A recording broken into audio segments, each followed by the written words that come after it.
In de mond van de rivier de Moesie op Sumatra gaan troepen van het Koninklijk Nederlands-Indische leger en van de Koninklijke Landmacht over aan boord van landingsvaartuigen die hen naar Palembang zullen vervoeren, waar deze troepen de Britsen zullen aflossen. De opmars over de rivier geschiet onder escorte van Nederlandse marinevaartuigen.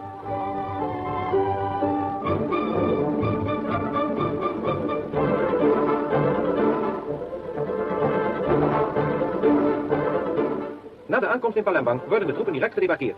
De gehele operatie duurde 3 dagen en verliep zonder incidenten.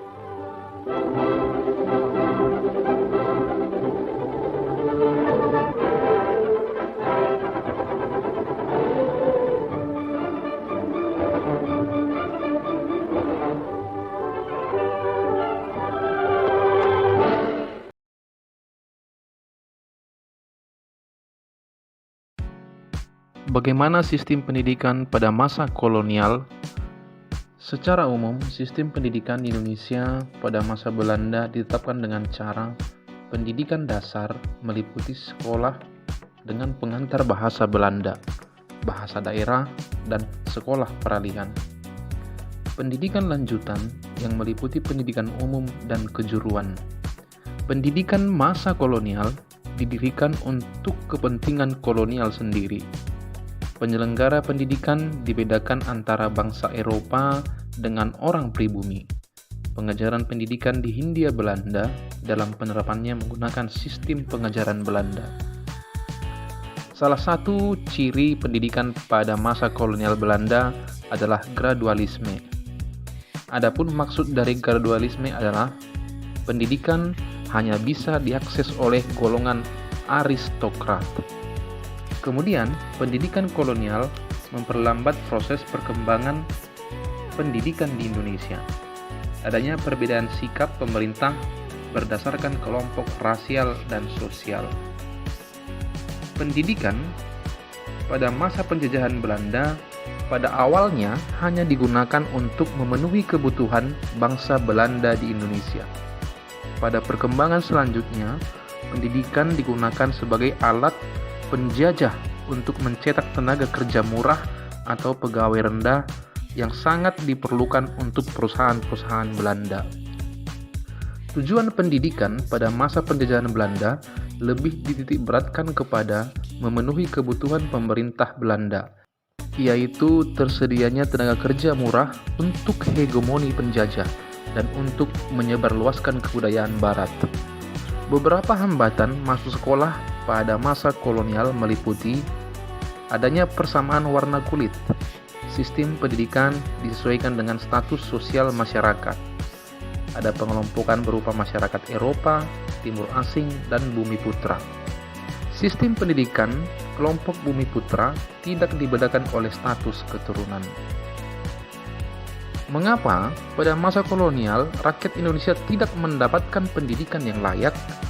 Karena pada masa penjajahan kolonial Belanda, Belanda tidak ingin orang-orang Indonesia menjadi cendekiawan, atau bisa dikatakan mereka tidak ingin orang Indonesia menjadi orang yang memiliki pengetahuan di masa itu.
Karakteristik peserta didik meliputi etnik, kultural, status sosial, minat, perkembangan kognitif, kemampuan awal, gaya belajar, motivasi, perkembangan emosi, perkembangan sosial, perkembangan moral dan spiritual, dan perkembangan motorik.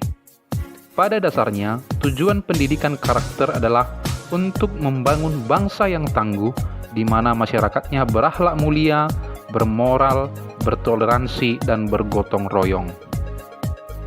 Kemudian, dari nilai-nilai karakter yang diharapkan, muncul dari filosofi pendidikan Ki Hajar Dewantara. Nantinya akan mengkristalisasi menjadi 5 nilai utama karakter, yaitu religius, nasionalis, mandiri, gotong royong, dan integritas. Memberi cara membangun karakteristik siswa di sekolah. Yang pertama adalah memberikan contoh atau teladan yang baik. Guru harus dapat memberikan teladan dan menjadi contoh bagi siswanya dalam segala hal. Yang kedua, menyampaikan pesan moral kepada siswa. Yang ketiga, memberikan penghargaan dan apresiasi terhadap peserta didik. Yang keempat, bersikap jujur dan terbuka.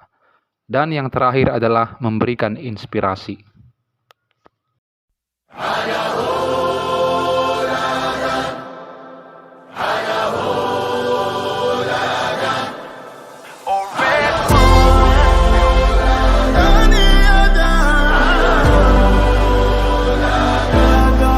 Look who we are the dreamers, we make it happen, guess we believe it.